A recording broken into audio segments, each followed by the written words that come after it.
नवीं कक्षा के सभी बच्चों का हिंदी कक्षा में स्वागत। आज मैं आपको रसखान के द्वारा रचित सवैयों का अर्थ बताने जा रही हूँ, जिसे आपको ध्यान से सुनना और समझना है। पहला सवैया, मानुष हो तो वही रसखानी, बसो ब्रज गोकुल गांव के गवारन। जो पशु हो तो कहा बस मेरो, चरो नित नंद की धेनु मंझारन। इन पंक्तियों में रसखान ने ब्रज के प्रति अपनी श्रद्धा का वर्णन किया है और वह चाहते हैं कि यदि मनुष्य का शरीर हो या पशु का, हर हाल में वह ब्रज में ही रहना चाहते हैं, ब्रज में ही निवास करने की उनकी इच्छा है।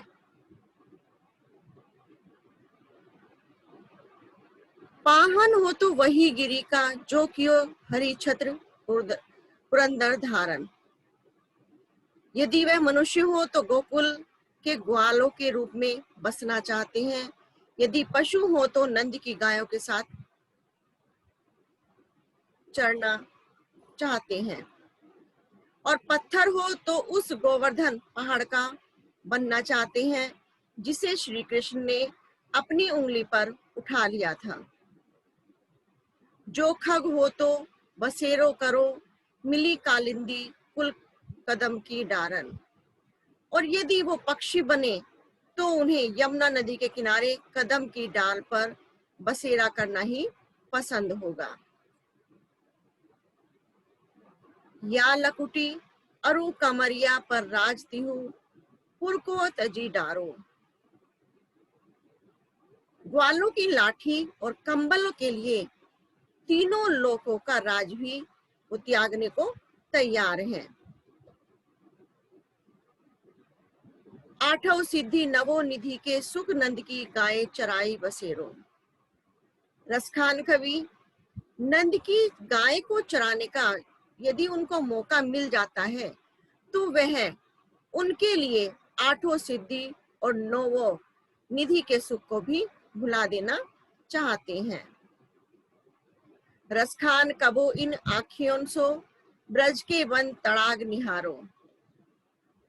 रसखान कवि अपने आंखों में ब्रज के उपवन, वन और तालाब को जीवन भर निहारते रहना चाहते हैं। कोटिक एकल घोत के धाम, करिल के कुंजन ऊपर वारो। रसखान कवि यहाँ तक भी चाहते हैं कि ब्रज की कांटेदार झाड़ियों के लिए, जो ब्रज में कांटेदार झाड़ियां हैं, उनके लिए वो 100 महलों को भी, करोड़ों महलों को भी न्योछावर करने को तैयार हैं।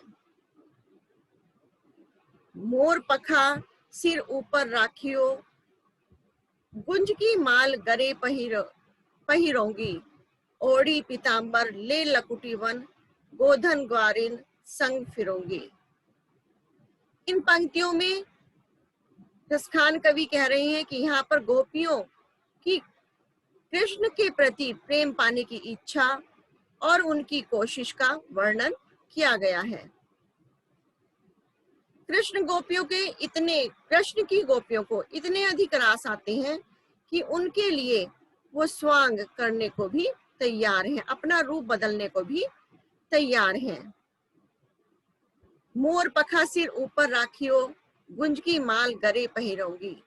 वे अपने सिर पर मोर मुकुट पहनकर और गले में गुंजों की माला डालकर और पीले वस्त्र धारण कर अपने हाथ ओढ़ी पीतांबर ले लकुटी वन, गोधन ग्वारिन संग फिरोंगी। वे मोर मुकुट पहनकर, गले में माला डालकर और पीले वस्त्रों को धारण करके अपने हाथ में लाठी लेकर पूरे दिन गायों और ग्वालों के साथ घूमने को भी तैयार हैं। या मुरली मुरलीधर की अधरान धरी, अधरा न धरोगी। लेकिन वह यह सब इसी शर्त पर करने के लिए तैयार है कि वह मुरलीधर के होठों से लगी हुई, श्री कृष्ण की होठों से लगी हुई बांसुरी को वे अपने होठों से लगाने के लिए तैयार नहीं हैं, क्योंकि वह मुरली को अपनी सोतन के रूप में मानती हैं। काननी दे अंगुरी रहीबो जब ही मुरली धुनी बंद वजहे, मोहिनी कानन सो रसकानी अटा चढ़ी गोधन गेहे गेहे, तेरी कहो सिगरे ब्रज लोगिनी काल्हि कहू कितनो सुमझे है, माई री वा मुख की मुस्कानी समारी न जेहे न जेहे न जेहे। इन पंक्तियों में गोपियां कृष्ण को रिझाने की भी कोशिश कर रही हैं और वे कहती हैं कि जब कृष्ण की मुरली की मधुर धुन बजेगी तो वह उसमें मग्न होकर हो सकता है कि गाय की अटारी पर चढ़कर गाने लगे, लेकिन गोपियां अपने कानों पर उंगली रख लेगी, वह उस धुन को नहीं सुनेंगी ताकि उन्हें जो वो मधुर संगीत ना सुनाई पड़े। लेकिन गोपियों को यह भी डर है और ब्रजभाषी भी कह रही हैं, तेरी कहा सिगरे ब्रज लोगिनी काले कहूं कितने समझे। और जो ब्रज में रहने वाले लोग हैं वो भी आपस में कह रहे हैं, बातें कर रहे हैं कि जब कृष्ण की मुरली बजेगी तो उसकी टेर सुनकर गोपियों के मुख की मुस्कान संभाले नहीं संभलेगी। माई रीवा मुख की मुस्कानी समरी न जेहे न जेहे न जेहे। उनके मुख की जो मुस्कान है, गोपियों की जो मुख की मुस्कान है, वो संभालने से भी नहीं संभलेगी। उस मुस्कान से पता चल जाएगा कि वे कृष्ण के प्रेम में कितनी अधिक डूबी हुई हैं। मैंने इन पंक्तियों का आपको अर्थ बता दिया है। अब आपको इन पंक्तियों का अर्थ अपनी फेयर कॉपी में करना है और याद करना है। धन्यवाद।